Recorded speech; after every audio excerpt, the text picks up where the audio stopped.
Bem-vindo a mais um episódio aqui de Carreira e Negócios. E esse episódio aqui, eu estou trazendo uma pessoa que mergulhou a fundo, foi assim um dos pioneiros quando a gente fala de startup. Quando não existia startup, não existia nem telefonia aqui no Brasil. Eu trouxe aqui o Marcos De Biasi. O Marcos De Biasi, ele é investidor anjo, ele é diretor do Founder Instituto. Marcos, muito obrigado. Bom, primeiramente, obrigado você, Jorge, que faz esse elogio, mas é você que realmente também é um pioneiro nesse sentido. Eu sou italiano, mas sou praticamente meio brasileiro, porque estou aqui desde 1998. Cheguei com a telefonia, quando a telefonia, na realidade, ainda não estava iniciando a se desenvolver. Trabalhava na área financeira, diretor financeiro da TIM. E a partir de 2008, comecei, quando saí da TIM, a ter este sonho de ser investidor anjo. E no Brasil, que era realmente um mercado novo, com muitas assim oportunidades, mas também tudo novo. Então, foi realmente um caminho. Parece que agora estamos em 2023, 15 anos, muita coisa avançou, mas uma bela lembrança. Eu sempre falo que esta mudança, não, de sair do mercado executivo e entrar na área de startup, que na realidade não para de ser empresas iniciantes, representa para mim uma forma para ficar vivo, para ficar assim, bem ativo. Às vezes você tem que recetar tudo, mas isso te ajuda a ter sempre algo de novo. Muitas vezes as pessoas na Itália me perguntam, mas por que você gosta do Brasil? Eu falo, porque no Brasil tem gente que tem sonhos. Aqui as pessoas têm sonhos. Às vezes na Europa tem algo que já existe e tem mais medo de perder que eles têm que fazer coisas novas. Então aqui é o sonho. Então é bonito ajudar pessoas que têm sonhos. Então aqui realmente é muito bacana o país, então posso só agradecer. Sensacional, já começou profundo aqui na reflexão. Eu me lembro quando eu escrevi o Como Nasce uma Startup, eu fui entrevistar os investidores, né? E, logicamente, o cara investe porque quer ter um retorno financeiro, mas o segundo motivo mais importante era exatamente isso, né? Tá no mundo das startups preenche um propósito, faz você sentir pertencer até a uma atividade que você gostaria de ter explorado mais num determinado momento da carreira profissional, né? Quantas startups você já investiu, Marcos? Até agora, diz assim, tem sempre um assunto ligado a investimento financeiro, investimento como advisor, como tempo. Vamos tirar o investimento de advisor como tempo, porque a nível de mentoria, são muitas mentorias, como é você, na verdade. Como investimentos diretos, são 30 startups. Uhum. Mas como eu acho que agrega muito, são realmente esses acompanhamentos de advisor, ser mentor, eu sempre recomendo também na aceleração, junto com os mentores, de se aproximar com a lógica inicial de giving. Giving significa ter realmente a curiosidade de ajudar alguém, independentemente se a startup inicialmente parece melhor ou pior, porque depois deve ser um primeiro step, um giving, fornecer, oferecer. E depois a gente vê que o startupeiro, ele gosta de se aproximar sem você fazer uma cobrança ou você querer vender o serviço. Ele vai entender a sua competência.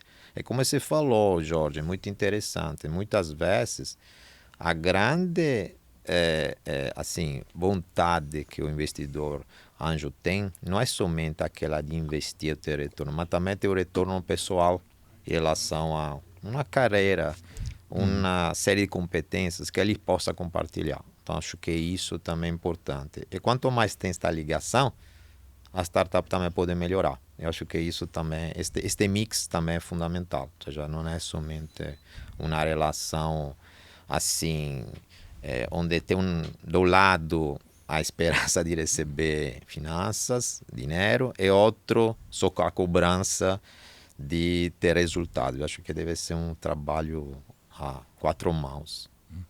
E às vezes o smart é até mais importante que o money, né? É importante o smart, eu falo também importante money, acho que é bom fazer um mix justo, porque às vezes realmente o funding é importante, mas também é importante entender o valor do funding, no ponto de vista assim, que a gente normalmente fala com a startup, que não fala para não investir, fala porque o investimento significa um empréstimo, um compromisso, às vezes tem gente que vende carros, casas, tudo, e a gente não é que avisa, fala, olha, é melhor, sempre você também, o Jorge, primeiro, quando faz mentorial no Founder, fala, primeiro, não é para você se desanimar, mas testa um pouquinho, veja com os seus potenciais clientes o que pode ser feito. Isso não significa que a gente não gosta da sua ideia, não gosta da sua postura, mas testa mais, veja isso. Isso não significa você ter um não, mas pode ser que às vezes não é um adeus, mas um arrivederci, ou seja, não é às vezes, não aceita uma negativa agora como algo de definitivo. Isso é um É porque às crescimento. vezes não está nem pronto para receber investimento, né? Eu digo sempre que se você recebe investimento numa fase muito inicial e dependendo do montante do investimento, você matou o negócio, né? Exatamente, exatamente. O que você fala é isso. O problema às vezes não é a primeiro investimento, o segundo. O primeiro investimento do mundo tem a foto da garagem do Steve Jobs, assim, muito humilde, depois recebeu o primeiro investimento, escritório lá super assessoriado na Faria Lima, na Paulista, e depois começam a discussões entre os founders. Então isso acho que nesta fase é importante, não é? Às vezes é a primeira fase, mas a segunda, quando realmente ele tem que começar a demonstrar ele mesmo resultados, quando de repente ele convenceu os investidores e agora é ele que tem que se convencer. Às vezes ele convence o investidor, mas ele não está convencido. Às vezes acontece este problema. Convence porque faz um pitch de 3 minutos, 5 minutos, mas dentro dele, será que isso são realmente, estou vendendo isso? Então, isso acho que é um bom programa de aceleração. Tem vários programas de aceleração. Nosso programa de aceleração, em 3 meses, desafia o empreendedor. Para ele evitar de cair numa falsa expectativa. Obviamente, ninguém é dono da verdade. Muitas vezes também empreendedores que não receberam investimentos tiveram sucesso, mas pelo menos é um alerta, é um sinal, é algo que você tem que considerar. Uhum. Então, quando você fala programa de aceleração, você está falando do Founder Institute, né? Isso, Que é um isso. programa que a pessoa aplica quando está na fase da ideia, ou numa fase inicial, talvez na validação, e passa 3 meses sendo mentorado para aprimorar, né, o negócio Isso. e acelerar a startup, né? Na realidade, aqui a gente tem duas trilhas que são praticamente como se desenvolve. A primeira trilha parte da uma ideia, assim, do empreendedor, e o objetivo da trilha é ele ter um MVP, ou seja, ele começar a poder apresentar para uma empresa algo de concreto, algo que possa ser entregue para a empresa. Na segunda trilha, na verdade, é um empreendedor que já tem um cliente, mas precisa crescer. Então, precisa escalar, precisa ver exatamente como ele pode fazer. Essas duas trilhas, nosso programa, vão juntas, porque é também interessante ter um mix, não? Como a gente fala normalmente. Às vezes, um estimula o outro, e não necessariamente quem inicia da trilha, digamos assim, mais simples, tem resultados piores de quem inicia da trilha mais avançada. Às vezes tem realmente o verdadeiro desafio, o cara bate na avaliação dos mentores, que os mentores, cada semana, são diferentes. Então, o que acontece? Não se cria cada sessão a clássica panelinha, que todo mundo, na realidade, gosta de uma pessoa quando escuta ela. Todo mundo, de forma objetiva, gosta, subjetiva, eu gosto dele. Mas, de repente, não é a mesma avaliação que todo mundo tem. Então, essa forma de se apresentar, essa forma de se desafiar, a gente vê muito importante o lado de pressão psicológica, que grave, que é forte nos empreendedores. Então, às vezes, ver o negativa de um mentor não é tão forte como é ver os colegas que evoluem e ele fica parado. Então, não, Entendi. de repente, o mentor é um chato, mas quando ele vê que na sua turma os outros avançam, ele não avança, isso é um sinal para ele falar, nossa, está alguma coisa que não está errado. Então, mentor é o chato, que depois, assim, mas é o cara que dá uma referência. Aí, talvez até pelo outro lado, né? Você acha que não consegue, aí você vê os teus pares avançando, você fala, poxa, é possível, eu consigo também sair dessa ideia e levar para frente, né? Exatamente é isso. Eu acho que O, exemplos... o Marcos, eu vi assim, cada turma passa, sei lá, umas 20, 30 startups, então assim, você acaba mentorando aí umas 100 startups, ou talvez mais, até centenas de startups por ano.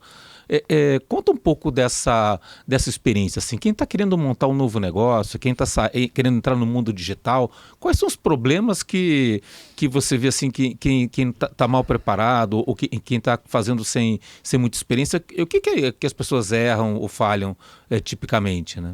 Eu acho o seguinte, eu estou no Funder desde 2017, então se a gente faz uma média de 100 startups, mais ou menos acelerada por ano, estamos falando de uma média de 500, 600 startups que passaram, empreendedores que passaram. Eu acho que uma grande necessidade deles qual é a primeira, eu acho, necessidades? É realmente começar a focar realmente nas necessidades da empresa. Às vezes as pessoas não têm um modus operandi organizado. Então, o que acontece? De repente, eles focam em determinadas áreas, em outras, elas esquecem totalmente. Então, achando que não sejam importantes. O clássico exemplo da empresa que quer criar aplicativo, cria aplicativo, mas depois não cria tudo o resto atrás. Ou seja, não acompanha, por exemplo,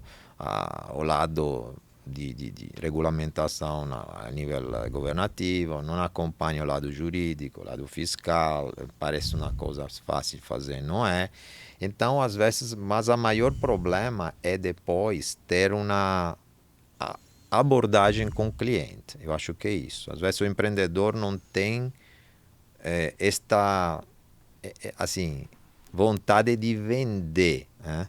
Normalmente a gente também vê isso no pitch. No pitch, normalmente a gente sempre fala, vocês vão fazer o pitch a vida toda. Então acontece. E o pitch deve ser também atualizado. Por exemplo, eu falo com o investidor, o pitch deve ser com a visão de lucratividade da empresa, de crescimento. Eu sempre brinco falando que o investidor anjo gosta do divórcio feliz, ou seja, gosta de valorizar a sua participação e depois sair. Agora, um pitch para um cliente é diferente. Então, às vezes o empreendedor mistura as coisas. Também o investidor é um cliente, só que é diferente. Então, esta capacidade de se acostumar a ter cobrança além da online, cobrança de não, é algo que o empreendedor gosta e não gosta. Tem gente que realmente vem e fala, estou aqui para apanhar. Hein? Tem gente que realmente não suporta esta pressão psicológica e começa a achar que realmente assim, ou o mentor está errando, ou o sistema errando, o programa não funciona. E tem gente, ao contrário, que se beneficia muito. Eu sempre falo, o bonito do programa não é se a empresa vai virar milionária. Para mim, é a evolução do empreendedor. Quando você vê que uma pessoa que nem sabia apresentar, acabou 3 meses sabendo apresentar, sabendo o que ele quer, sabendo o que ele gostaria de fazer. Então, o que acontece? Eu acho que a visão também, às vezes falta uma visão.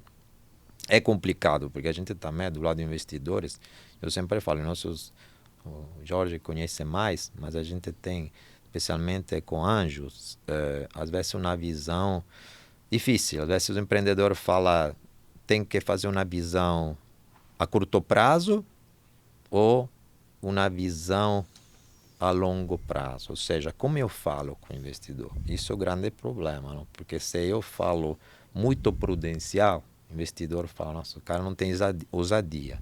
Se a visão é muito ousada, o investidor fala que o cara está viajando. Então, como podemos equalizar isso? Isso é algo que o empreendedor sozinho não consegue, não, assim, precisa de ajuda. Precisa de ajuda e também em se aproximar a que são os clientes, as grandes empresas. Então, lá é o grande desafio. Acho que eles precisam de ser ajudados porque a inovação que tem na cabeça do empreendedor pode ser absolutamente brutal, destrutiva, mas às vezes enfrenta as necessidades pontuais da empresa.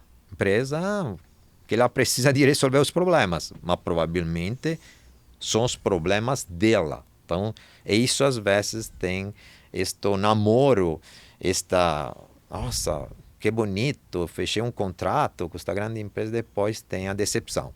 Porque o cara quase vira um funcionário. Eu falei, olha, você tem que usar esta experiência. Como a empresa usa, entre aspas, serviço de você porque precisa de você, você também usa a experiência da empresa, mas não achando que aqui é a única solução da sua empresa. Então, você tem que se esforçar a validar mais. Então, isso às vezes é o grande desafio. Se esforçar, se acostumar a vender mesmo, não ficar lá no backup, falar, não, valuation, tudo isso. Muita calma nesta hora. Eu sempre falo que primeiro precisa fazer o ponto para não ser rebaixado, e depois vamos pensar na Libertadores, no campeonato, tudo. Isso eu sempre falo. E qual é a sua tese de investimento? Acho a minha tese de investimento, eu sempre me acompanhei, quando eu me aproximei exatamente do programa de aceleração, eu sempre comparei o nosso trabalho de anjo a algo tipo de um olheiro de jogadores de futebol que começa na área juvenil. Então, qual é o foco? O foco realmente é encontrar empreendedores que tenham potencial e que nos permita de investir e ajudá-los a crescer. Premisso isso, isso já coloca o investimento em uma fase early stage, né? Não é assim? Que a gente agora eu estou muito gostando, são áreas ligadas a agro, área ligada à saúde, área ligada à energia, tudo aquelas soluções que ajudam, de uma certa forma, a criar soluções para melhorar a vida de todos nós aqui no planeta, entendeu? Só que são soluções também globais no final, porque quando você fala, por exemplo, de soluções ligadas ao meio ambiente, à saúde, ou também soluções financeiras que podem ajudar as comunidades, isso realmente é algo que se aplica em qualquer lugar do mundo. Então, não é algo que é só localizado. E além do setor, mais algum critério na tese de investimento? Eu acho que a tese de investimento, que é importante, é que o empreendedor, obviamente, seja totalmente engajado, que também tenha, inicialmente, um CTO, ou seja, uma pessoa que cuida realmente da parte da área de tecnologia de informação. A gente sabe que isso é fundamental agora, todo mundo opera com software, então o que acontece? Às vezes o software é o coração, a gente não pode ter este argumento fora como é foco da empresa, porque a gente realmente precisa disso, mas se não é ele, o cara, pelo menos tem uma estratégia para ter isso. Então, isso eu vejo o grande problema, não? Assim, não, às vezes um pouco para necessidades, um pouco por custo, um pouco por realmente falta de conhecimento, isso às vezes trava tudo, porque a ideia é ótima, o empreendedor é muito esforçado, mas às vezes falta realmente esta parte tecnológica. Não estou falando de parte tecnológica de cara ser absolutamente um cara super diferenciado, mas a pessoa entenda que ele precisa escolher. Ou seja, eu sempre falo que seja um bom técnico que sabe que vai escolher. Às vezes, também a dependência muito de alguns caras que são assim os salvadores da pátria gera às vezes problemas. Eu sempre falo, a startup é muito dinâmica. O legal é ter um empreendedor que fala, eu quero chegar lá daqui a 4 anos, quero ter a visão lá. De repente não chego, vou bater a cabeça. Mas um cara que eu quero chegar lá. E isso é bonito. Quer a visão e de repente chega lá. Eu acho que ele tem que ser um cara que... Eu lembro uma vez, também na fala, que um mentor, depois de um pitch, falou, nossa, o seu pitch é muito triste, é muito desanimado, é muito assim, parece um locutor de uma emissora falida, ou um cara de uma funerária. Então, falando, você tem que ter isso. E isso não é fácil ter.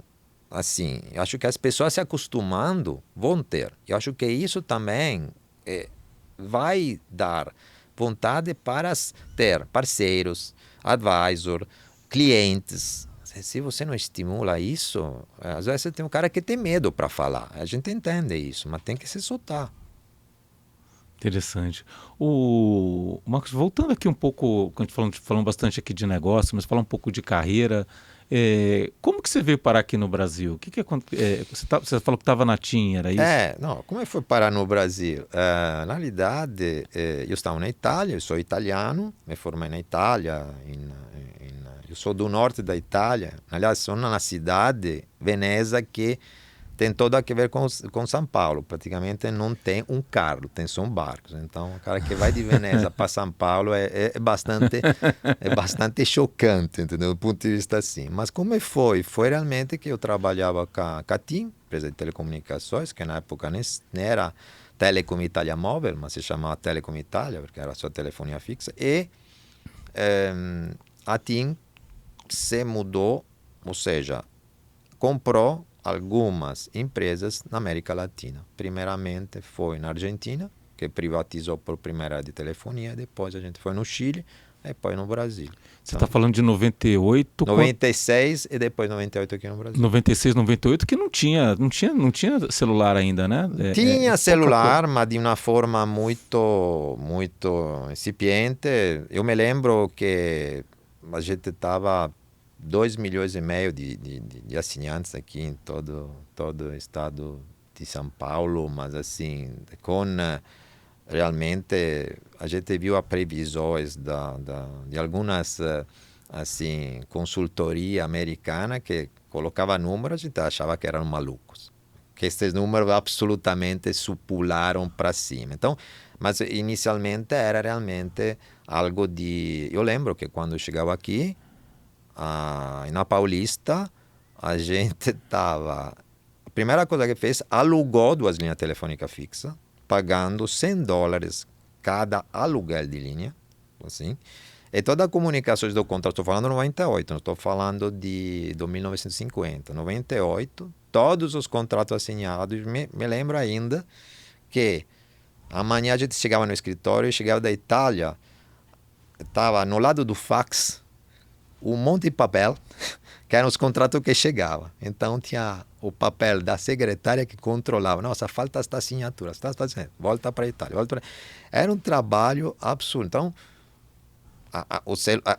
para vocês entenderem, o internet, 98, a gente usava, Telecom Itália usava a linha de escada e um serviço da Mandic. Era telecomitalia@mandic.com.br, entendeu? Empresa de telefonia tinha Mandic. Então era isso, telefonia no momento. Entendeu? E eu me lembro que os aparelhos era aquele Motorola grandão ainda, né? Gigante. Tijorola, né? Pesadíssimo. Não estava no bolso, então não estava no bolso. Então, mas isso assim, eu lembro que as pessoas que chegavam da Itália, o grande barato era... Você trouxe o jornal da Itália, entendeu? Porque o cara no avião tem o jornal. O cara queria ler o jornal, entendeu? Estamos nesse nível. Então, a linha de escada era assim, parecia um chuveiro, entendeu? Então, o que acontece? Cada documento é isso. Era início. Então, foi muito bacana, foi muito legal. Eu acho que tudo que agora as pessoas têm, nem imagina que estava... Eu acho que a tecnologia ajudou muito, muito, muito, muito, muito. A gente agora consegue fazer pagamento, à distância, tudo. Era um sufoco. Era um sufoco realmente. Toda atividade financeira, administrativa, nossa, era tudo ligada realmente a fazer um pagamento, precisava ir no banco, fazer a fila, online. A gente é uma geração que foi analógica e migrou para o digital, né? A gente foi educado analógico e foi para o digital. Não, exatamente. A gente acha que se acostumou a procurar. Eu, por exemplo, quando me graduei na Itália, o grande problema era a base do TCC, procurar na biblioteca, não? Que não se podia nem fazer a xerox, porque era proibido, não? Então você fazia lá, marcava com papel, com a caneta e depois levar por isso. Então isso era o fato, entendeu? Isso era a realidade. Mas eu acho que isso nos ajudou, de uma certa forma, a ter um pouco de capacidade de seleção. Agora, o problema qual é? Você tem um monte de informações, você é um grande opções, mas você não sabe selecionar. Às vezes pega muitas coisas e fala, nossa, vamos fazer uma seleção. Eu acho que também, Jorge, quando você falava às vezes do problema do empreendedor, é que ele tem muitas opções. Qual ele vai selecionar? O que ele vai fazer? Ele de repente se escolhe de forma assim instintiva, pode também se dar mal. Então, isso, eu não estou falando só de soluções assim negativas, mas às vezes saber escolher, saber ter a capacidade ou a calma de escolher. Por isso estou falando, o mix com mentores de repente mais maduro pode ajudar nesse sentido. E deles, inicialmente, parece macaco velho, não, o cara não é. Mas depois volta, é interessante, não? Está à volta das pessoas com mais experiência que a startupeiro gosta, porque vê que é algo que eles não têm. Então, o que acontece? Tem um mundo totalmente rápido, virtual, absolutamente imediato, a gente está absolutamente dinossauro em relação a isso, só que depois para nas situações básicas. Contratos, cláusulas, regras, isso aqui, negociação. Eu acho que é muito importante acostumar ele à negociação. Pode mudar tudo, mas se você não fala, se você não começa a ter um seu posicionamento, isso não muda nada. Pode ter toda a inteligência artificial do mundo, mas não vai resolver. E essa parte da governança, assim, você achar a dose certa é um desafio, né? Porque se você botar muito controle e governança corporativa, exemplos que você faz na corporação, você trava um negócio ágil, digital. Também, se você não tiver nada, você pode comprometer bastante a startup e o valor da startup, né? A gente aprende muito também no nosso conselho, lá na board. Negócio de governança, a gente fala muito como é governar inovação. O grande problema, exatamente, você falou um ponto fundamental.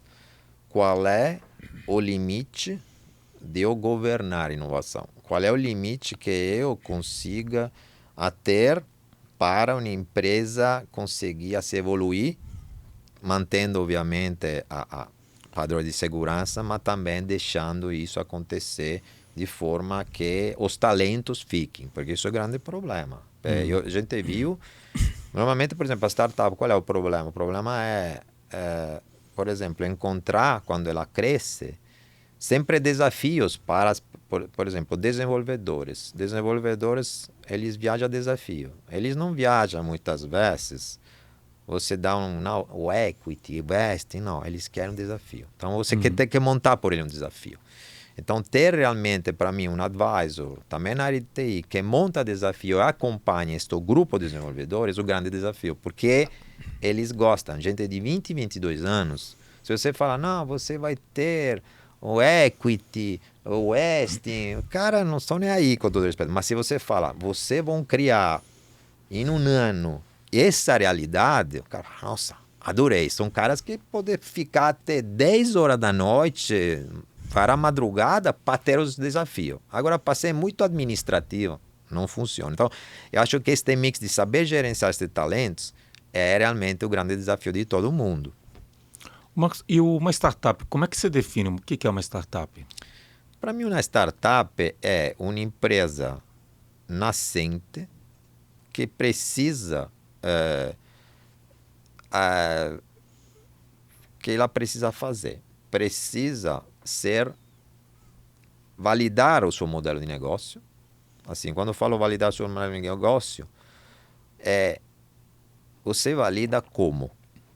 Eu valido com quem? Com os clientes, mas não uma vez, várias vezes. E com vários clientes. Porque às vezes qual é o problema? E pode ser também o desafio. Às vezes a pessoa recebe um contrato bom e pode ser uma enganação, porque a pessoa, nossa, consegui vender, deu tudo certo. Agora, validou?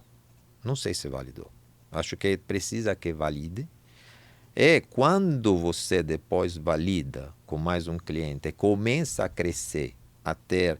Eu uso muito, tem um modelo que o Instituto Brasileiro de Governança Corporativa usa, do estágio da startup. Foi feito um trabalho muito brilhante junto com a Associação Brasileira de Startup e o Instituto Brasileiro de Governança Corporativa, onde coloca o estágio startup. Tem ideia, validação, tração e crescimento. Então, acho que quando uma startup, ou seja, uma empresa que tem um fundador também, porque aqui a gente, inicialmente a startup eu sempre falo, por exemplo, investimento anjo, investe em quem? Investe em uma pessoa, investe em um time, não investe no nome da startup. Eu sempre falo, o mesmo Founder Institute se chama Founder, porque estamos falando de empreendedores. Acho que normalmente, qual é o problema? Que a gente se aproxima pensando que estamos falando de uma empresa quando é uma pessoa. Quando é uma pessoa que tem uma ideia, que desenvolveu algo. Então, quando esta pessoa consegue criar, pelo menos, encontrar um co-founder, a ter na validação de produto, a faturar em termos de não só emitir uma nota fiscal, mas realmente ter clientes que validam isso, mesmo que o cliente não, de repente, ainda não faturou, mas validou. Isso, para mim, é o processo que leva uma empresa iniciante a ser uma empresa mais sólida. É viral. E aí, voltando para o caso da TIM aqui no Brasil, né? Alguma dessas características dá para perceber, né? Porque era um negócio que estava incipiente, muita tecnologia que na época era disruptiva, né? Como é que foi assim? Você consegue traçar um paralelo assim, como se fosse uma startup? Como é que foi esse processo? O que deu certo? O que não deu? O quanto que o anticorpo corporativo pode ter atrapalhado nesse processo? Olha, eu acho que esta provocação que você colocou aqui, né, como lembrança da TIM, é algo que você vê os erros que se repetem no tempo, como, por exemplo, startup, que agora a gente vê, os problemas da Yellow, que praticamente aqui empresa de patinete que não deu certo, empresa de WeWork também que não deu certo. Mas por quê? Acho que foi o mesmo problema que a TIM enfrentou aqui.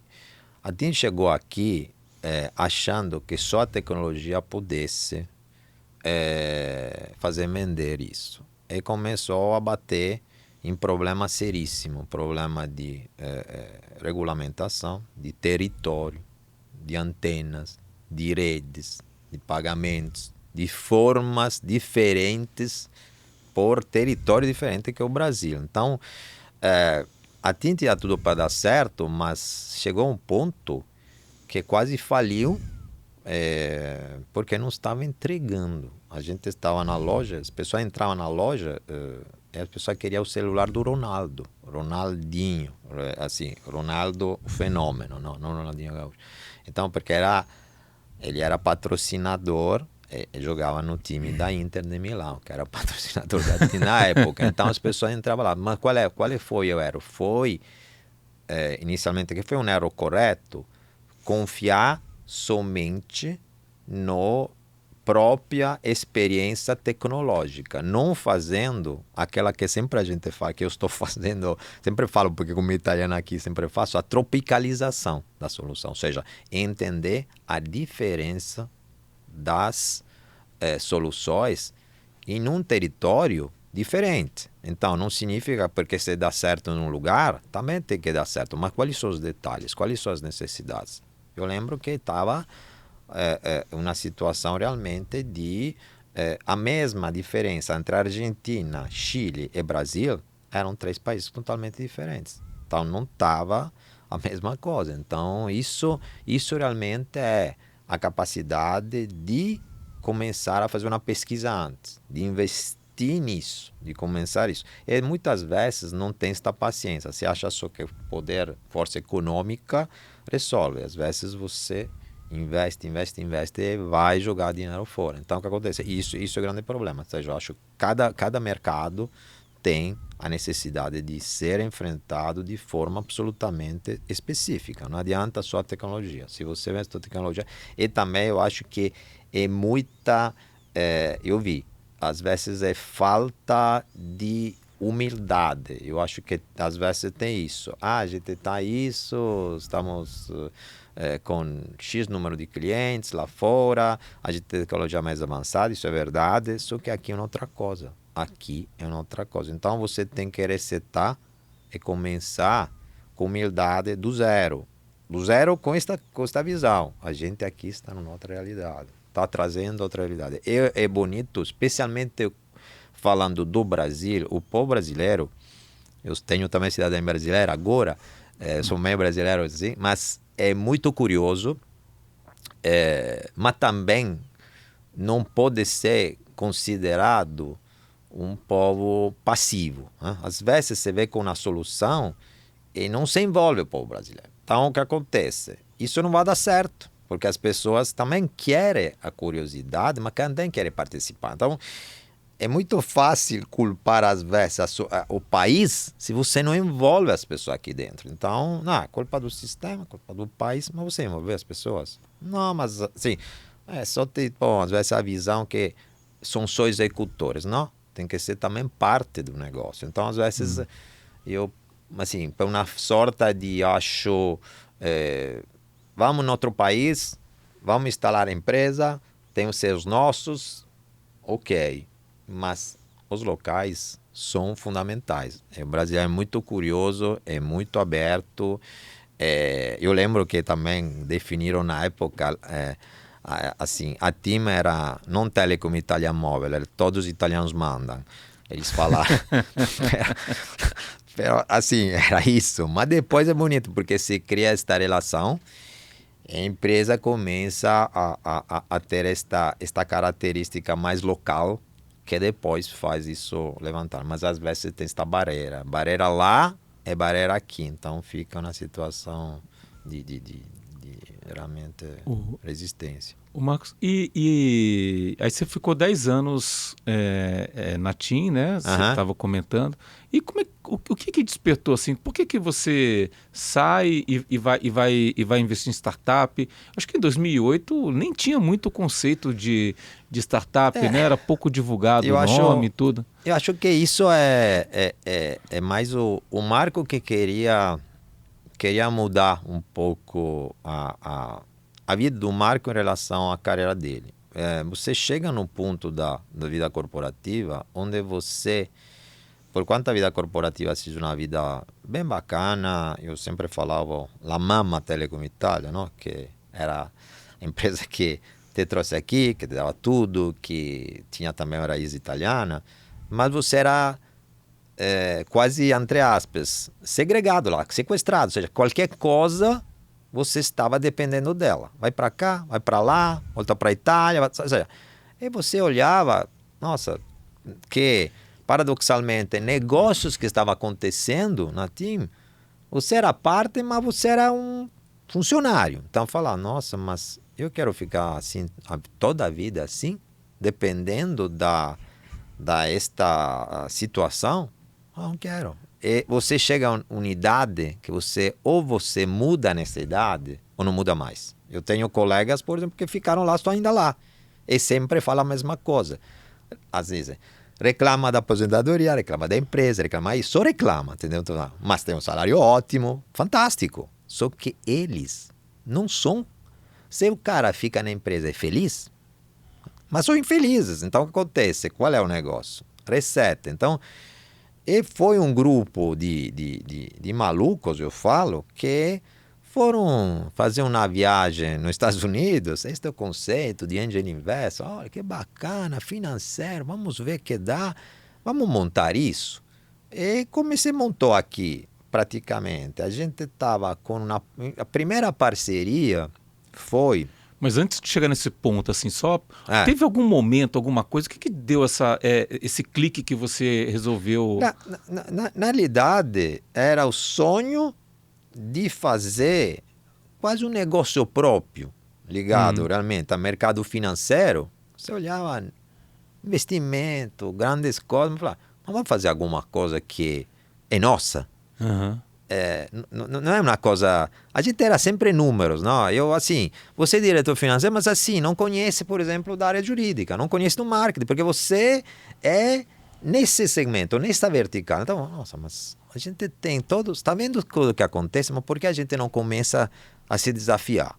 E foi isso que nasceu. Então, dá uma experiência muito setorializada em uma corporação, onde você sabe de uma coisa, mas não sabe das outras, estou falando também do dia a dia, a gente passou a ter o lado mais da pequena empresa. Ou seja, pequena empresa que precisa de tudo. Então, precisa de tudo e pior, não era uma empresa que...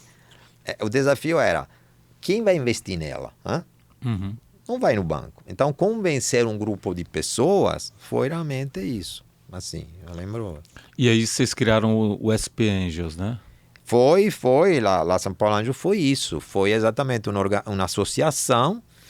E foi engraçado porque o primeiro parceiro foi uma empresa, se chama DBM, que era uma empresa que fazia recolocação empresariais, ou seja, a pessoa de mudança de carreira, não? Tem pessoas que saíam de determinada carreira e falou, gente, um cara que tem 50 anos, que tem 25 anos na área de TI, eu estou oferecendo de investir na franquia do Casa e Pão de Queijo. Não tem nada a ver. Não tem nada a ver. Porque a gente não monta juntos uma forma para as pessoas também ser envolvidas com a competência dele. Então a gente começou a estudar, como era, e eu lembro, foi um grande deal. A gente comprou porque na realidade o primeiro grupo de anjos criado foi a Gávea. Professor Botelho, ele na Gávea, no Rio, criou a Gávea Angels. É uma coisa ainda acadêmica. Ele criou o famoso manual do investimento anjo. E a gente fala, nossa, o professor Botelho fez isso. Então a gente deve ser correta. Primeiro investimento foi comprar o manual do professor Botelho e levar para nós. Professor Botelho, foi isso, porque realmente era tudo novo. E a gente tinha também a chancela acadêmica, professor Botelho. Então, tudo isso, a gente falou, nossa, a gente quer vender para startup, mas a gente é uma startup. Então, isso também começou chamar as pessoas. A gente olhou muito, tinha um software, ainda lembro, Angel Soft, que era um software aberto, que era lá nos Estados Unidos. A gente começou a entrar, como funciona assim, como podemos chamar, como vamos selecionar a startup, qual é obviamente a gente começou. Então, realmente, eu lembro também como eu já falei, associação chamando Anjo no Brasil, lembra uma associação religiosa. Então, as primeiras ligações nossas eram realmente com empreendedores e falar, nossa, você está... que esse Anjos do Brasil é tipo Testemunho de Jeová? Não, é investimento. O cara fala assim, meio desconfiado. Isso que acontecia. Assim, então, tinha essa sensação de quase... Assim, eu acho que agora as pessoas estão entendendo que antes era quase gambling, ou seja, eu sempre falo, as pessoas sempre olham na cabeça do unicórnio, não? Olhando sempre esta parte do unicórnio, eu gosto mais do Little Pony, pequenos cavalinhos, empresas que se pode desenvolver, criar empresa grande, mas chega a te pensar só no unicórnio. Isso aqui eu acho que é totalmente equivocado, entendeu? As pessoas... E isso também, quando a gente tem esta visão, às vezes afasta a ideia do investidor, porque investidor, especialmente investidor do anjo, não é um milionário, é um cara que tem uma disponibilidade e gosta de participar. Como você falou exatamente antes, Jorge. O smart money é muito importante e pode ser um grande ativo para o empreendedor, que às vezes não fala quanto custa contratar a experiência de um diretor de marketing experiente ou que te pode abrir caminho. Não sei quanto custa em proporção. Quanto custa uma pessoa que te pode ajudar a encontrar um parceiro certo. Assim, não tem preço. Então, o que eu vejo é que isso é algo que as pessoas começam a dar valor. Né?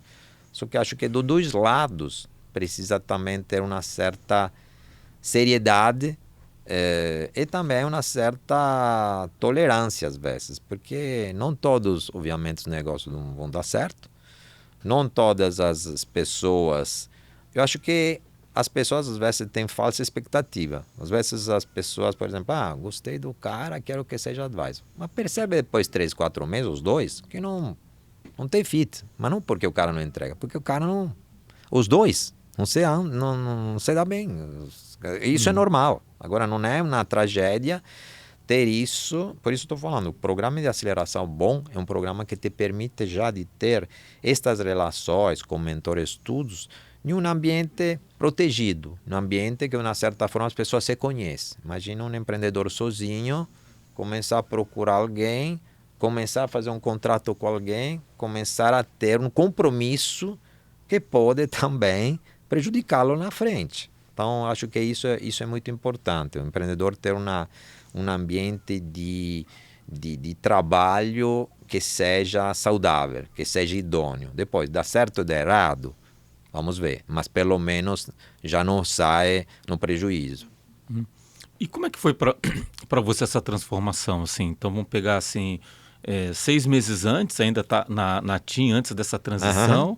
E 6 meses depois, o que mudou para você? Assim, o que foi bom, o que não foi? Que medo que você tinha, que você viu que não era tão grande assim? Como é que foi essa transição? Não, o que acontece? Você quando vai mudar, e muda de forma radical, eu sempre falo, ou muda de forma radical, ou fica no 0 a 0. Né? Isso assim, claro, não dá.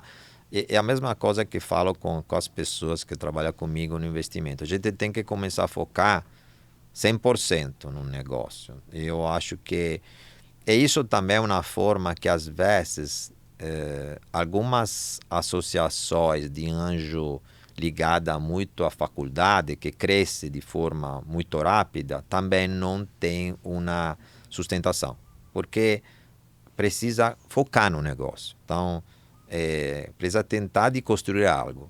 Isso demanda investimento. Isso demanda também, muitas vezes, a gente se pergunta, estou fazendo aqui? O que eu estou fazendo aqui com esses malucos? O que estou fazendo aqui com esta gente que, do lado do investimento, não entende nada? Do lado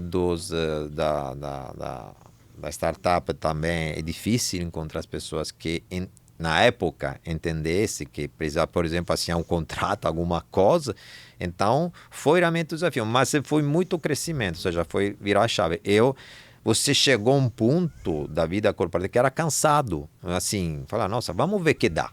Vamos ver que dá. Pode ser que dá mesmo, depois volto na vida corporativa. Não sei, mas sabe quando você fala, eu, assim, fiquei 20 anos.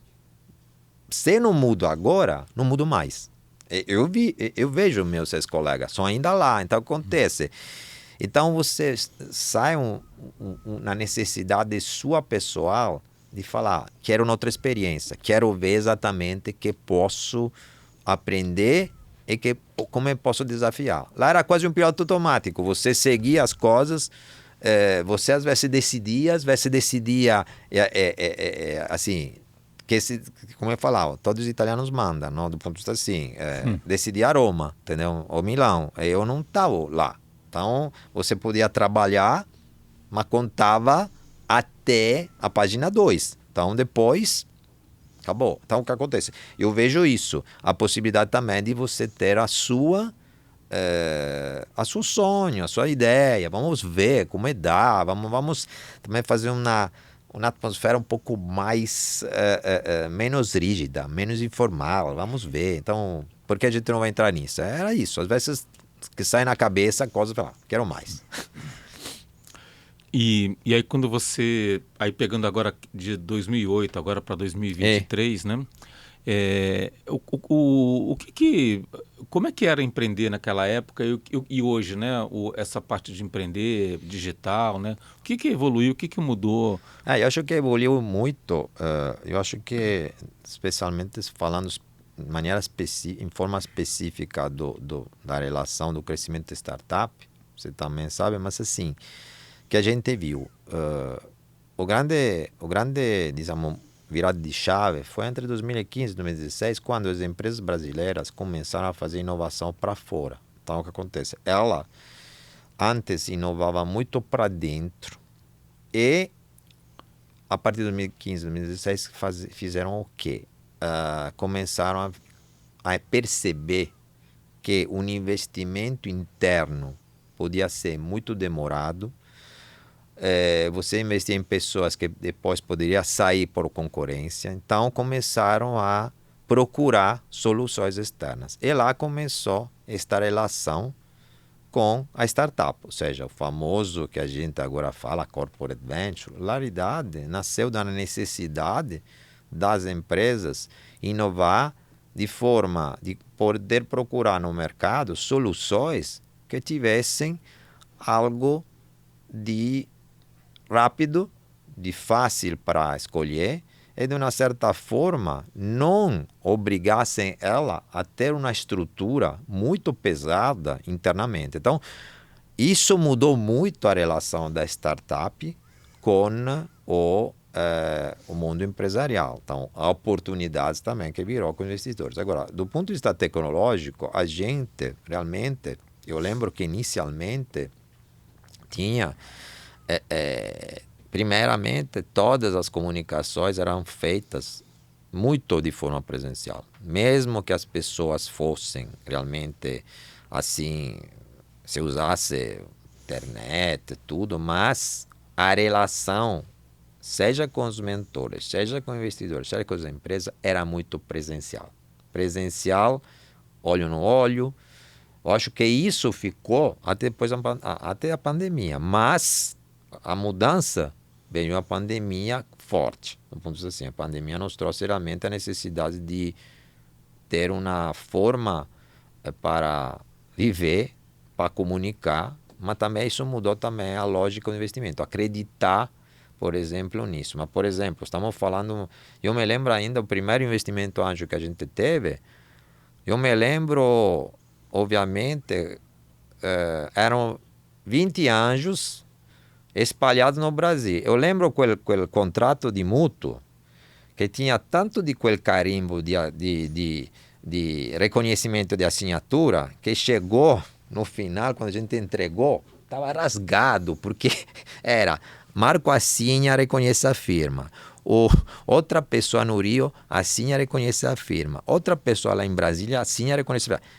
Ou seja, a tecnologia também ajuda. Ou seja, aqueles startups que ajudaram, ajuda. Estou falando, então, toda a tecnologia, também em termos de suporte a todo este ecossistema, ajudou também isso. Entendeu? Então, tem toda uma mudança realmente que acompanhou tudo isso. Mas que mudou realmente foi, eu acho, também a visão do empreendedor agora, que é uma visão mais ligada a uma visão global e não só uma visão nacional. Então, isso sim mudou bastante.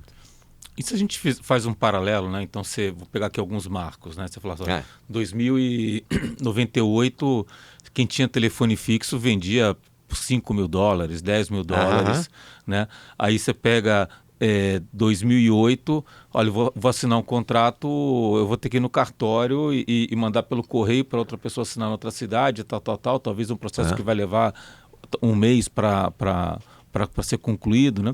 Aí você pega hoje, onde está tudo conectado, as assinaturas são todas digitais, chat GPT, um monte de coisa. Como que você vê a tecnologia assim, na próxima década, por exemplo, para não avançar muito, né? O que você vê de inovação ou consegue perceber? Eu acho que agradeço a tecnologia por todos esses avanços. Pessoas que agora têm isso como bandeja, como uma xícara de café, não sabem que eles têm. Eu acho que não sabe o tempo que ela resolve ter isso, assim, as seguranças que eles têm. Então, o que acontece? Que eu vejo. Eu lembro também, nossa, você estava falando antes do aparelhos de celulares, não? Que assim, estava. Quando chegou o touchscreen, parecia, nossa, um foguete na lua, entendeu? Então, o que eu vejo, eu acho que o futuro, para mim, eu não sei, não tenho visões assim de vidente, mas que eu vejo que a única forma que eu acho que a gente tem que tomar cuidado é imediatismo. Eu acho que o grande meu medo somente é que toda esta facilidade de você ter um mundo de informações muito imediato te deixa um pouquinho longe da um pouco da na sua capacidade crítica. Meu medo é isso. Agora, a tecnologia, se usada de forma correta, é para mim ajuda em tudo, ajuda na saúde, ajuda no dia a dia, ajuda também com as pessoas também que têm necessidades. E aqui no Brasil tem também os contrastes, não? Você tem grande tecnologia, mas os fios ainda não são inteirados. Então tem coisas assim, contraste, não? Você tem que estão trazendo a tecnologia, que às vezes a infraestrutura não é pronta por isso. Mas eu acho que fazendo assim todas as projeções potenciais para o futuro, eu vejo a tecnologia como uma grande ajuda e que eu vejo as necessidades, porém, das pessoas começar a ter realmente uma capacidade de escolha. Eu acho que isso deve ser claro, porque muitas vezes a tecnologia é empurrada para as pessoas. As pessoas não têm tempo para opinar, para avaliar, para fazer isso. Então isso fica e não é, logicamente não é não é que algo seja melhor ou pior, mas a gente realmente tem que começar a procurar e também começar a fazer um pouco de ter os momentos de reflexão, desliga os celulares, lê um livro, começa realmente a você ter esta capacidade de se concentrar, independentemente das redes sociais, followers, tudo. Que te atrai depois. É sempre assim, o cara tem 10 mil followers, mas quem são aqueles que realmente vão atrás dele? Então tem coisas que realmente é bom também saber atrás. Eu acho que também as formas de tecnologia onde realmente começo também a selecionar, além do lado macro, informações micro, isso para mim ajuda muito. Ou seja, quando, por exemplo, eu falo estamos falando muito de serviços que sejam ligados a clientes. Quando eu não tenho só o lado do meu seguidores, meu follower, mas também começo a verificar se essas pessoas começam a entrar em sintonia comigo, se são pessoas realmente que têm este papel. Comunicar é difícil, aproximar as pessoas é mais difícil ainda, mas depois, como eu posso fazer para mantê-la? Então, é isso. Acho que este mundo de comunicação agora te dá tudo. Eu mesmo agora, nossa, você abre o seu WhatsApp e vê que se chegar uma mensagem da Itália, porque você tem um fuso horário anterior assim. É assim, tá acostumado. Eu me lembro, você fez comparação 98. 98 você estava tranquilo, porque nada chegava para você, senão de repente um fax, uma ligação, assim. Então, você ficava um pouco isolado, se com certeza. É isso que realmente criava situações também às vezes complicadas, mas do ponto de vista da paz era uma coisa que ninguém te ligava, ninguém fazia nada, entendeu? Podia ser num outro planeta, do ponto de vista assim. Então, O Marco, vai nessa linha, né? Pensando assim, o perfil dos profissionais, o profissional do futuro. Então, num mundo em que talvez boa parte da tecnologia ela foi desenvolvida enquanto a pessoa estava se formando academicamente e tudo mais, né? E aí você comentou aqui que você tem um excesso de conteúdo, de conhecimento, né? Como é que você vai ser seletivo com relação a tudo isso? Qual é o perfil ou qual deveria ser o perfil desse profissional que vai montar um negócio digital, né? Como é que você vê, né? E assim, e na tua experiência, o que tem dado certo, o que não tem dado certo? eu acho que o profissional que realmente para mim dar certo é uma pessoa que, independentemente do perfil dele, acadêmico ou de escola ou de experiência, de vivência, é uma pessoa bastante curiosa. Eu acho que o empreendedor que, eu sempre falo, gosta de ouvir e de escutar, é a pessoa melhor do mundo, porque é uma pessoa aberta, é uma pessoa que sabe selecionar o melhor e não fica refém das ideias dele. Tem que ter a sua ideia, lógico, tem que ser o seu caminho, mas às vezes você encontra empreendedores que são muito fechados nesse sentido. E não sei se são fechados por medo, muitas vezes por dar uma sensação. Às vezes as pessoas me falam, Marco, eu quero demonstrar que sou uma pessoa firme, então não vou escutar ninguém.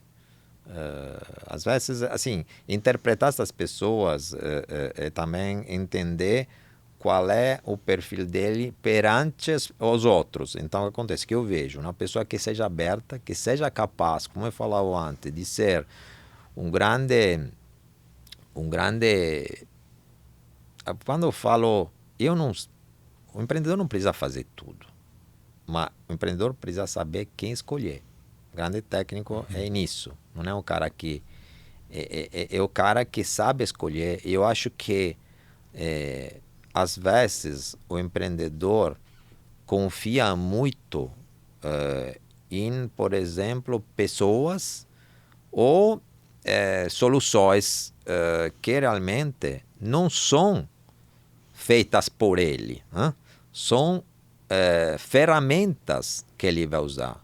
Assim eu acho que às vezes o empreendedor confunde o resultado com o fim e às vezes o que faz. Ele às vezes fica com esta situação de quero contratar este cara, porque o cara vai resolver o meu problema. Mas você sabe, às vezes a gente fala a mesma coisa que a gente tenta de passar.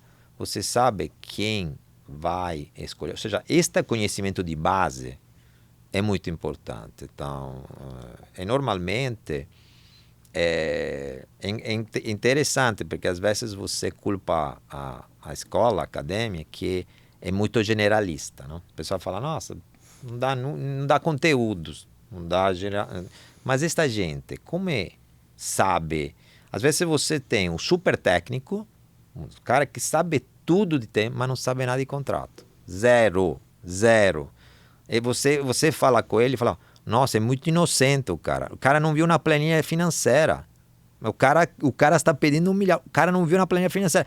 Ele é um craque a nível de TI, mas nunca vi. Então eu vejo que essas pessoas têm que ter uma base de conhecimentos que sejam necessários para eles começar a fazer avaliações. Não depende, ou seja, eu depois quando cresço, dependo. Mas você, por exemplo, vê, você também encontrou na sua experiência, Jorge, que quando a startup recebe, são 4 pessoas, recebe o primeiro investimento anjo, tem o CEO, obviamente, tem o CFO, diretor financeiro, tem CTO, e o cara são 4 pessoas. Então, eu acho que chegamos ao ponto de o cara falar, preciso de diretor financeiro. Não, você precisa, de repente, de um bom contador no início para você. Mas quem vai avaliar isso? Então, não sou eu, contrato. Não, você tem que começar a ver quem você vai contratar, quem você vai escolher.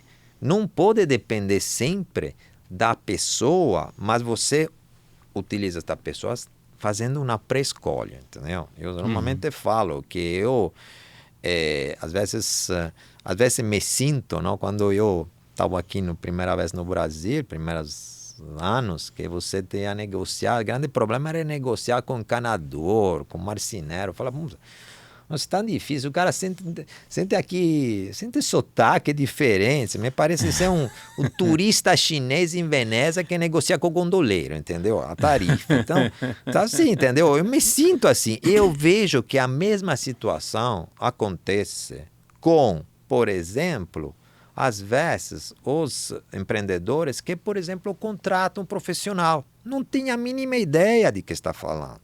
Assim, o cara poder falar que vende este serviço, por exemplo, comunicação. Vou fazer o post para você. Mas que significa isso? Eu vejo isso, assim, na necessidade do cara não fazer o serviço, mas saber escolher. Porque a gente tem uma... É como esse cara vai lá e fala, nossa, tem uma opção de... Nossa, aqui um parque de diversões. Mas coisa eu vou escolher? E como eu vou avaliar? E como eu vou cobrar? Eu acho que isso é o ponto, entendeu? Para mim, é fundamental. O cara ter a capacidade de poder escolher. Não fazer tudo. O cara tem que focar. É um craque em uma coisa? Faça isso. Só que depois depende também das outras. Então, se o cara não sabe escolher, e a gente vê isso diariamente, que às vezes você fala, nossa, estamos falando de tecnologia? Não. Como eu vou negociar com o desenvolvedor o vesting? Mas o meu advogado falou isso. Sim, mas você, se não sabe que é o vesting, o seu advogado pode fazer o que quiser. Mas você tem que ter uma base para você começar a negociar. Então, você tem que ter isso na mão. Não é só puxar um contrato no link, no Google. Não funciona. Não, sensacional. O Marcos, uma outra, mudando agora totalmente de assunto, né? É que é uma pergunta mais ampla. Se alguém chegasse e te falasse que você vai viver 50 anos a mais do que viveram os seus avós, né? Essa para você é uma boa ou uma má notícia? Olha, eu acho que é uma boa notícia, mas eu falo também, dependendo da qualidade da vida, entendeu? Eu sempre falo disso, porque viver mais sem qualidade, isso não sei se vale a pena. Eu acho que é melhor viver o justo, mas com a qualidade de vida. Às vezes as pessoas arrastam isso e com a qualidade de vida difícil. Então, isso realmente é o ponto. Todo mundo gosta de viver, mas gosta de viver, segundo me, com a qualidade de vida, sendo ativo, sendo não...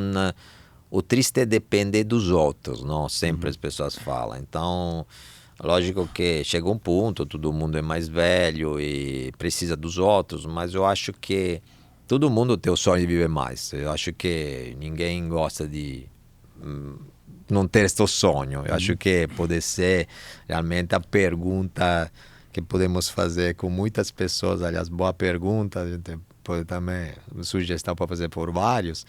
Mas eu acho que se as pessoas vivem determinadas assim sonhos e vê que a vida tem estas aspirações, tem estas possibilidades de ter sonhos, eu acho que é a coisa que me permite estar no Brasil. É um país que tem muitos sonhos, entendeu? Eu acho que o problema é que pessoas às vezes ficam se achando que acabou por eles um ciclo e deles são só no escanteio. Acho que esta postura, especialmente com pessoas mais idosas, eu acho que é o grande desafio atual do Brasil. Ou seja, eu vi que está melhorando, mas eu vi que também precisa amadurecer isso. A pessoa fica lá, parece que está no parque assim, um zoológico, fica lá protegida quando quiser. Não, essas pessoas são muito ativas, essas pessoas são muito... assim, eu acho que é isso. Deixar isso em um ambiente bacana. Eu acho que está muito melhorando. Desde quando eu cheguei aqui, nossa, a visão cresceu muito em relação a isso, as pessoas realmente dão muita mais atenção, então vejo isso. Mas a sua pergunta é lógico, todo mundo gosta de ver mais, isso é lógico. Não, muito bom. Mas a pergunta que a gente faz é o que a gente está fazendo para que aconteça, né? Lógico, lógico. Eu acho que é isso, se posso dar a sugestão, às vezes as pessoas sempre reclamam, de forma também humilde, todo mundo sempre critica, lógico. Tem uma frase em italiano que é igual, assim, em italiano se fala piove, o governo é ladro, no? Tá chovendo, o governo é ladrão. Que significa? É sempre culpa do governo. Então, mas isso vale para todo mundo, em todas as latitudes, em todos os países. Então, o que eu estou falando? É sempre culpa de alguém. Mas eu sempre falo o seguinte, você que faz para mudar isso? Eu sempre, às vezes, você se culpa e fala, é bonito falar, eu me culpei, é culpa dele. Gente, é você. Você faz a diferença.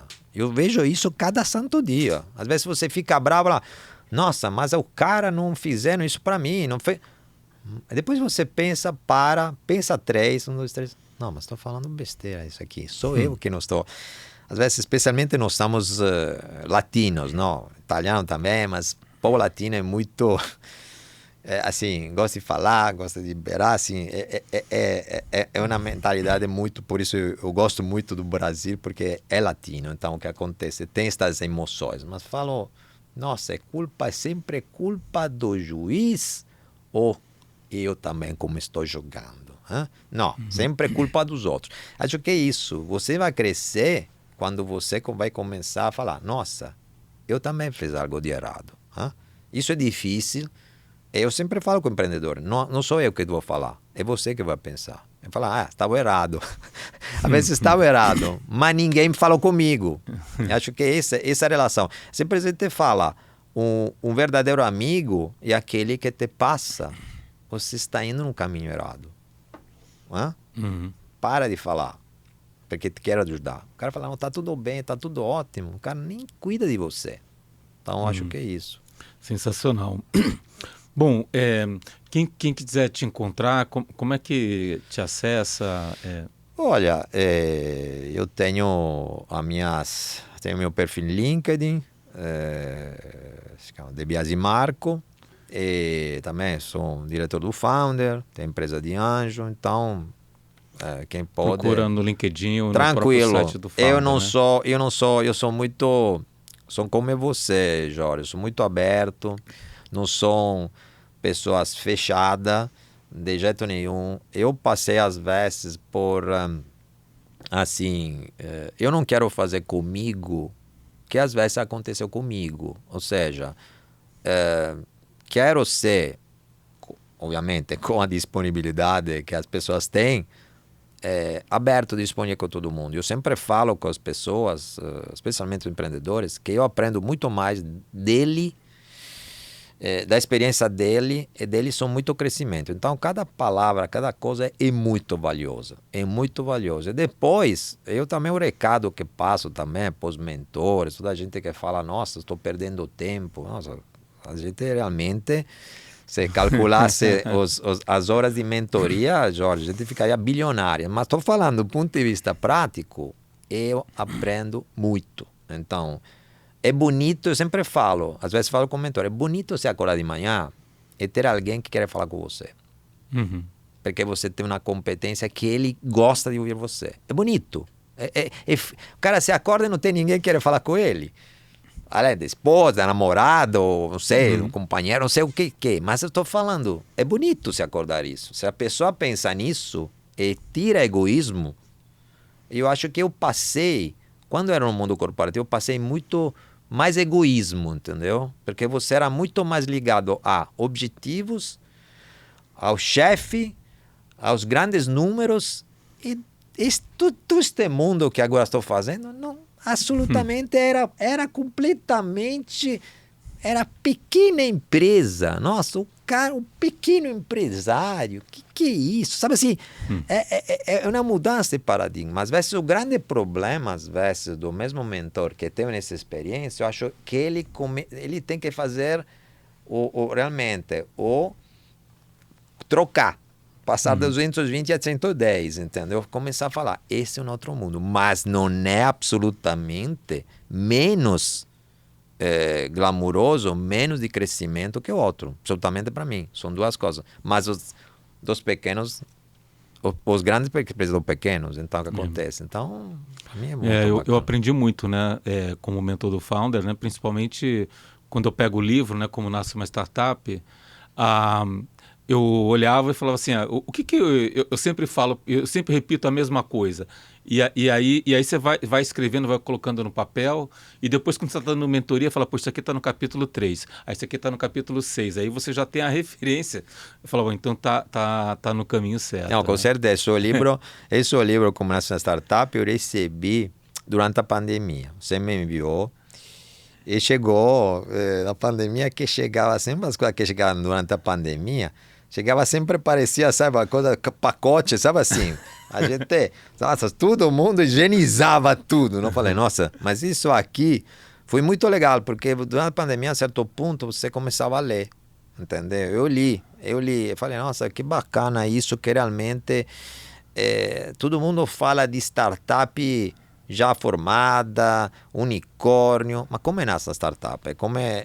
E acho que isso é o grande desafio, não? Como nasce? E como nasce também este DNA para ajudar também as pessoas que de repente falam, nossa, eu estou fazendo tudo errado, estou ainda na fase inicial, não dá certo. Isso é o grande desafio. Estou fazendo certo, não estou fazendo errado. Eu falei, importante, a gente sempre fala, você trilhar um seu caminho de carreira que depois pode te servir. A gente não sabe se o cara vai virar empreendedor de sucesso, mas o cara também pode entregar por ele uma série de competências que depois ele vai usar para a vida toda. Então, acho que isso pode ser desafio. Vocês vão crescer de qualquer forma, você vai evoluir. Depois, você vai virar empreendedor de sucesso ou um ótimo executivo, porque depois de um programa, o cara também percebe, nossa, eu não tenho cara de empreendedor. Às vezes a gente tem situações onde temos dois founders, um founder vira co-founder do outro, que é ótimo executivo. Fala, eu preciso dele na minha empresa. Eu não tenho esse perfil. Eu sou um empreendedor ousado, eu preciso de um executivo que faz backup. Então, não é necessariamente a pessoa pensar que é um fracasso. Não. É focar na carreira dele e falar, nossa, eu já tive um retorno. Sabe como dizer? Eu não fico sempre falando, eu poderia fazer isso, eu poderia fazer outro. E o cara fica sempre com esta sensação de insatisfação, porque eu na minha carreira, como o cara falou, você se formou? Ah, faltava 2 exames. Tá bom. Fala nada, estou falando assim, assim, é a mesma coisa. Você tentou de fazer? Não fez. Por que não fez? Porque, às vezes, o medo do fracasso é maior assim, eu sempre falo, com investidores, falo esta frase, falo também com empreendedores. O investidor entra com você em qualquer forma, ou também o parceiro, ou também o seu co-founder, quando entra? Quando? Entre o medo de perder dinheiro, tempo e outras coisas e o medo de perder oportunidade, o maior é o medo de perder oportunidades. A pessoa gosta de estar com você porque perde oportunidades, não é porque perde dinheiro. Assim, então acho que perder oportunidade é a alavanca para o cara falar, eu quero estar com ele, porque ele é um cara que me faz crescer. Independentemente de ser lá na frente, virar unicórnio, não, um cara legal, um cara onde eu vou aprender alguma coisa. Eu acho que normalmente é isso que funciona, assim. Sensacional. Muito obrigado, Marcos. Imagina, eu agradeço, nossa senhora, estar com você, que você na referência, super bacana, sempre com sempre suas... A gente no Founder grava, obviamente, não com esta qualidade aqui, mas assim... E a gente sempre escuta você, não, falando realmente com muita tranquilidade. Nunca, eu acho que você tem a qualidade, nunca, o seu recado nunca é ofensivo e nunca é desmerecedor do empreendedor. Às vezes tem pessoas que, infelizmente, um pouco não acho que faz isso de propósito, mas um pouco para se posicionar, às vezes mata as pessoas. Eu acho que precisa dar o recado firme, claro, mas respeitoso às pessoas.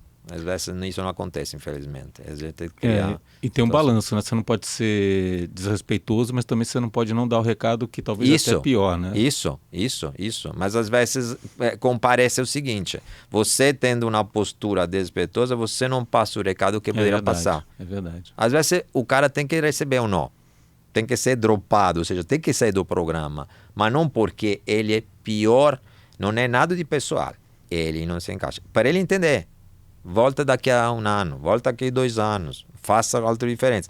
Mas o problema é quando você entra na qualidade do trabalho dele e não entra no específico, realmente, no objeto. Então acontece, tem coisas que você realmente, quando entra no... E a gente sempre fala, não é o pessoal.